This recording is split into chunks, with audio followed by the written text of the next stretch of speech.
On Sunday, legendary quarterback Tom Brady announced that he is returning to the NFL. After about a month off, he decided, you know what? That's enough of that. So he will play next year.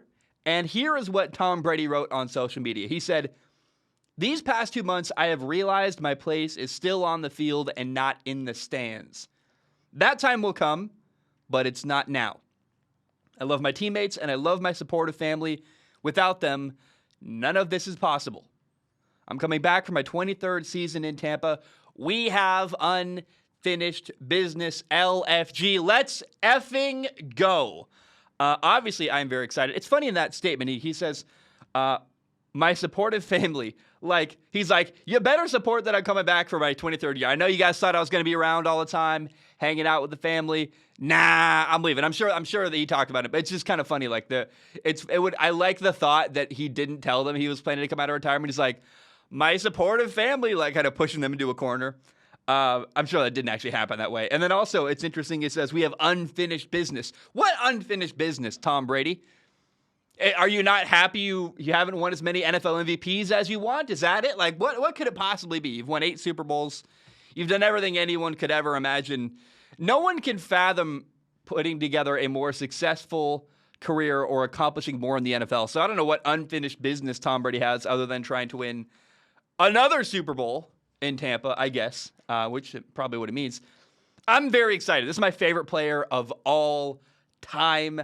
I get it if you hate Tom Brady. Maybe you are a Buffalo Bills fan or a Jets fan, and Tom Brady dominated you for years. I understand not liking him.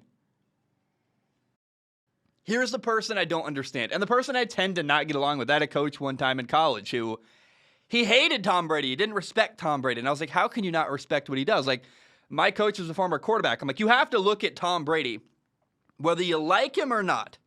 You have to respect what he's accomplished and the work he's put in to get to where he is. And I just so very much respect Tom Brady. I've looked up to him a lot of my life. I admire his work ethic. It's clear how much stuff and how much preparation it is off the field. And staying away from football will always be hard for Tom, in my opinion. I believe he's slightly addicted to working and slightly addicted to that process. I'm sure it's a healthy addiction. It's better to be addicted to something like that than it is to be addicted to like alcohol or some kind of drugs or something. But he loves, I think, chasing that goal and going after something and having something to obsess over. It's his life purpose. And when you retire, I have no doubt it gets boring real quick. A lot of people talk about how, I'm going to golf every day. Or they're like, what are you going to do when you retire? And they're like, I'm doing nothing. And that sounds great for like 2 weeks. And then you realize, oh my gosh, I really have nothing planned. I can't golf anymore. I'm so bored of golfing. I want purpose and I don't have it. I've had friends whose grandparents have retired and talked to me about that exact struggle. And it was always weird to me, the idea of Tom Brady walking away when he can clearly still play at a very high level. I mean, can you imagine sitting at home watching other people do the thing you love, your favorite thing on the planet, which you are arguably one of the best ever to do it at? Knowing full well you are capable of playing quarterback as well, but you're at home watching other people do it instead. I mean, last year he threw for 5,316 yards, 43 touchdowns, and led the league in passing. He'll be 45 in August. He's like, I can't, for me personally, listening to this and talking to you, Zach Shalmer, my opinion, it's weird for a guy to walk away when you're still able to do it. It makes sense when you walk away when your body's deteriorating or whatever, but I don't imagine Tom Brady's going to walk away till he has a bad year or feels like he physically can't do it anymore. Tampa should win their division easily. Carolina is a mess. The Saints got a new coach. Atlanta is rebuilding, to put it nicely. Tampa is easily the best team with the best quarterback in that division, the NFC South. It is interesting. If you go back and read what he said on January 25th, when he basically retired, even though he didn't say the word retire, he said, I'm not ready to make that competitive commitment right now. honestly, he was being very respectful to the Tampa Bay Buccaneers organization. He gave them a heads up. Said, I think I might be done.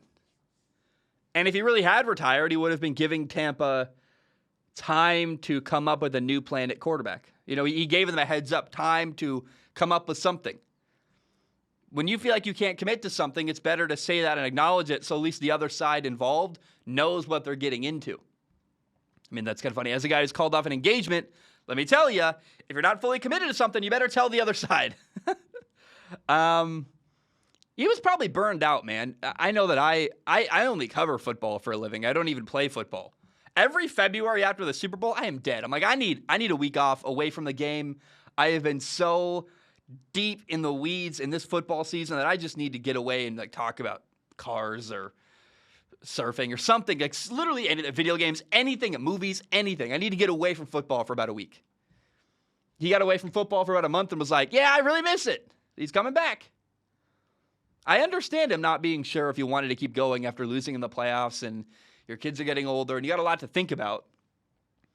What I am really curious about is there any chance his attention will be divided as he comes back? Is it going to be, I'm sure he's going to be a true professional. If I had to pick a side, I'd say he's probably going to come back and do very well and be all in.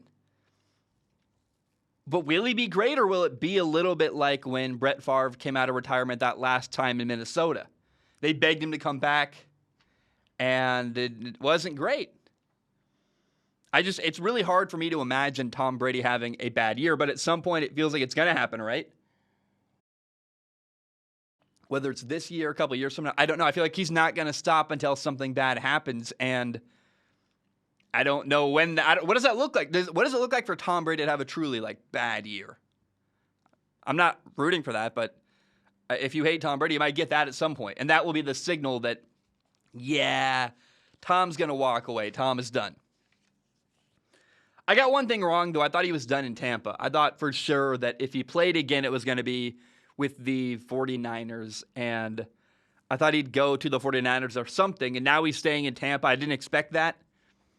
I thought if he was going to, because when he announced his, quote, retirement, he said goodbye to Tampa. He said, I'm done with Tampa. Never mentioned the Patriots, never said the word retirement. I thought he was just telling the world, hey, I'm done with the Buccaneers. I'm going to leverage my potential retirement to get out of here. That's what I thought was happening. And what's interesting is now the 49ers are going to transition to their young quarterback, Trey Lance.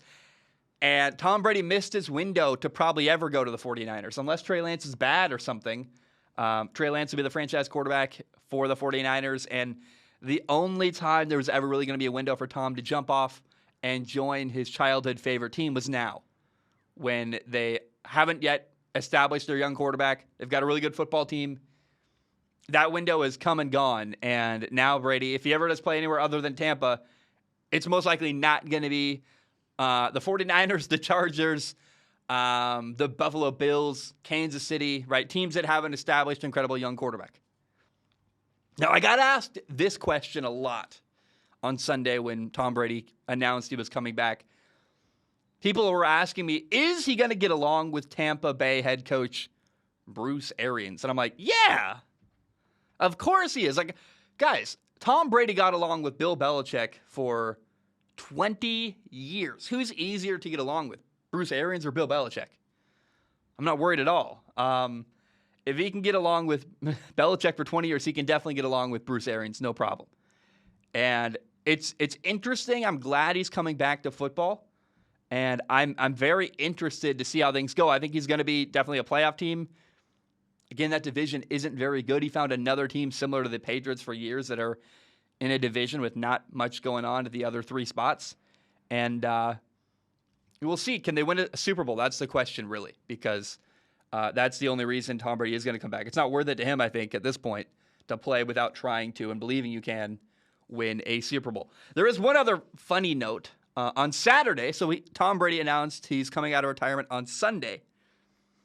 24 hours before that on a Saturday, apparently some guy bought Tom Brady's final touchdown ball, like the ball that was thrown for Tom Brady's final touchdown in the NFL. He bought it for over $500,000, $518,628. $628,000, little over $500,000. I know I butchered that. I'm sorry. It's early in the morning. I'm doing my best. So 24 hours about after that guy bought that football, the final touchdown ball, Brady would announce he's returning to the NFL, and that ball lost nearly all of its value. I don't feel bad for that guy, though, at all. I've thought about this a lot. If you have the money to spend the equivalent of buying a house, over $500,000 on a football, and you lose that money, well, you already spent it on a football. Like, I just don't have any. I don't feel bad for this guy. If A, he's probably a really rich dude with a ton of money. B, if he really spent all of his life savings on this football, $500,000, and bought a football instead of a house, I hope he learned a really valuable lesson. You could buy a nice house. Think of how many people you could help with $500,000. How many meals you could buy for people. And I'm not a big memorabilia guy. It seems like just frivolous, stupid spending.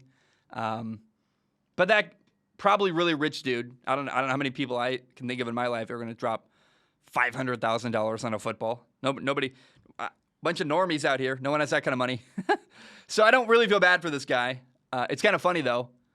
If anything, it's a warning. Hey, that's a really stupid way to spend your money. Like on a football? I love football. It's my favorite thing in the world. Do you think I'm spending $500,000 on a Tom Brady football?